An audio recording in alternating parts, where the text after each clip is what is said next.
Senator David Fravor still can't explain what he says he saw that day.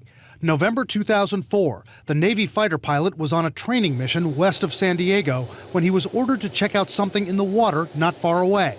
On a clear day, over a smooth ocean, he saw the object, waves breaking over it, and says he saw something hovering above it. It's randomly moving north, south, east, west, just random, just stopping, going the other direction, like you could do with a helicopter, but a little bit more abrupt. It looks like a 40-foot-long tic-tac with no wings.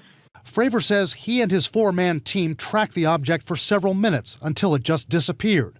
Tonight, CNN has learned the Pentagon had a secretive program to research UFOs like the one Fravor spotted.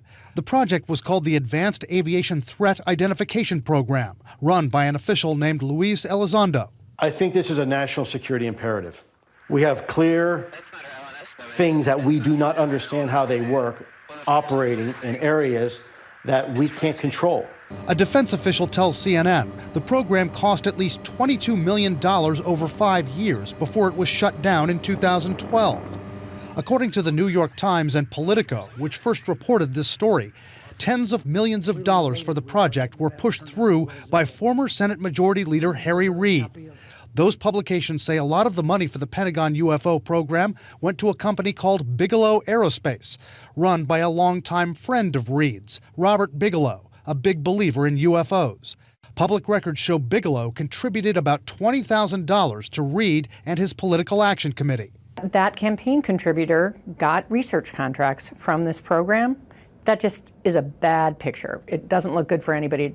It's hard to imagine that something that came about that way and profited somebody who pushed for the program was a good use of taxpayer money. A Pentagon spokesman, in fact, told CNN the program was shuttered because there were, quote, other higher priority issues that merited funding. It's definitely crazy to spend $22 million to research UFOs. Pilots are always going to see things that they can't identify, and we should probably look into them. But to identify them as UFOs, to target UFOs to research, that is not the priority we have as a national security matter right now. But pilots like Fravor, who says he saw something, see merits in the program. What if it is real? Because I think it's real because I saw it. And what if there's more of these? And what if we do nothing?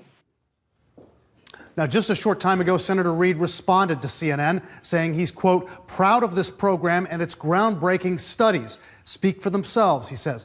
Reid says it's silly and counterproductive to politicize the serious questions raised by the work of the UFO program.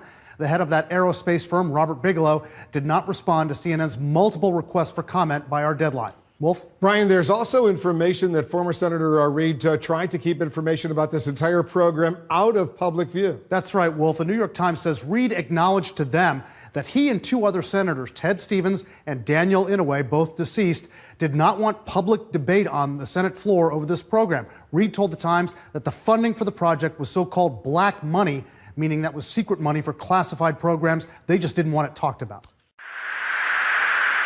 Dude, there's a fucking drone, bro. There's a whole fleet of them. Look on the ASA. My gosh.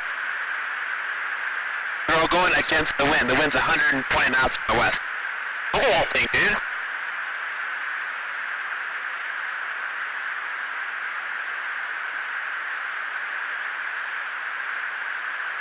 That's not our LNS though, is it? It's not. That is the LNS, dude.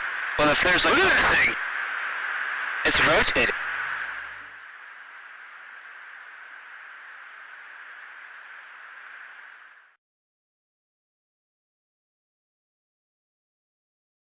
Are many species, and I'm convinced they have different agendas.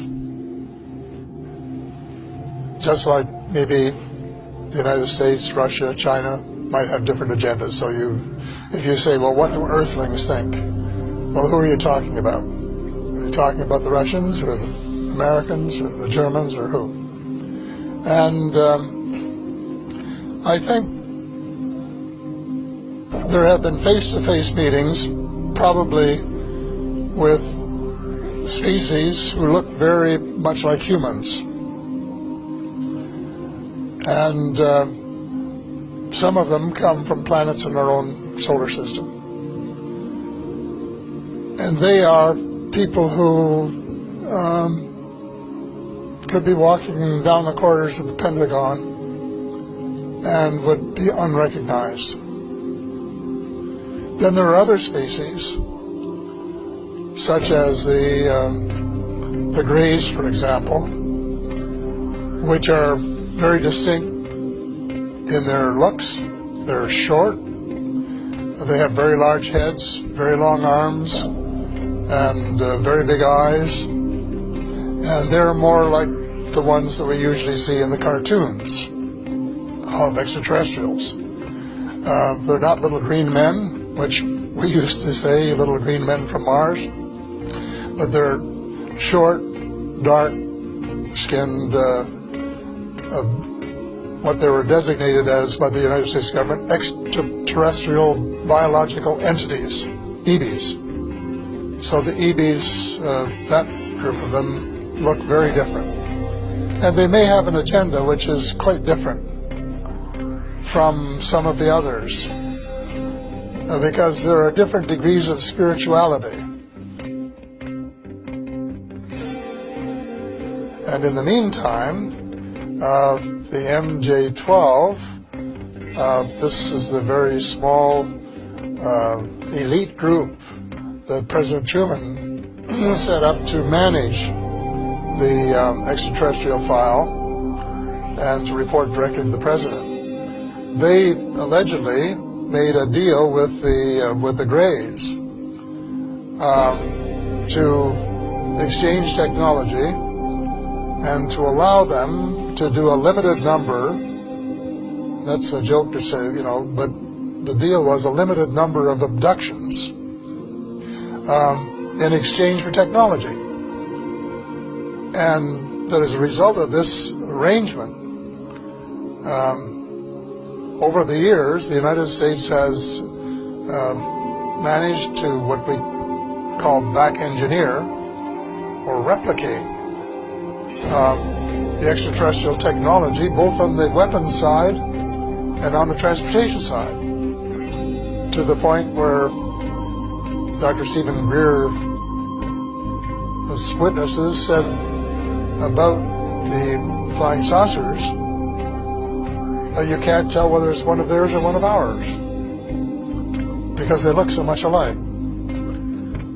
So they have made tremendous progress in 60 years, and they have developed very powerful weapons, far more powerful than anything they had before. And they have, according to Ben Rich, who was the former head of the Lockheed Skunk Works, which was working on these kinds of vehicles, they now have, as he said, quote, the capability of taking E.T. home.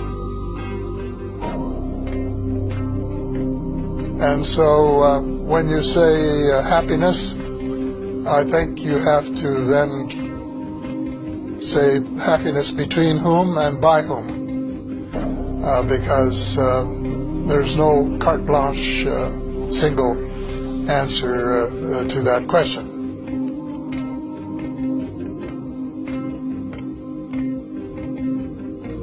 I know that there is some concern about one breed of reptilians, and that maybe they have some connection with the Greys. I don't know.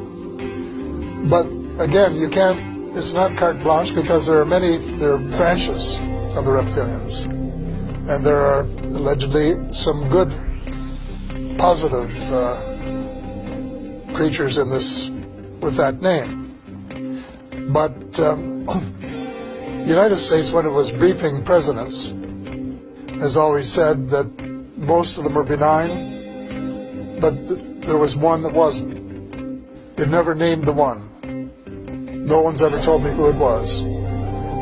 But I suspect they're talking about this one branch of the reptilians, who, if you wanted a nice way to sum it up, would represent the dark. And on the other hand, people from Mars and Venus and Saturn who look more like us are more spiritual and who would represent the light. So it's not an easy question. No definitive answer, because I don't know precisely what the answer is. I suspect no one knows 100%. When I say no one, I mean no human in the realm of authority.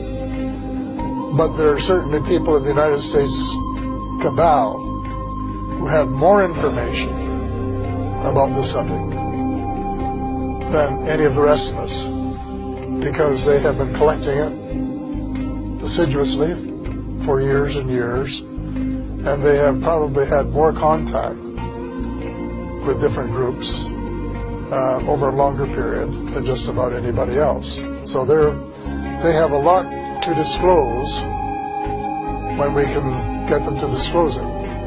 But disclosure is essential. The information is there. It's in the public domain. But the cabal owns so much of the press, both print and electronic, that it's not going to get into the press that would convince him, like his own paper. And that is a problem.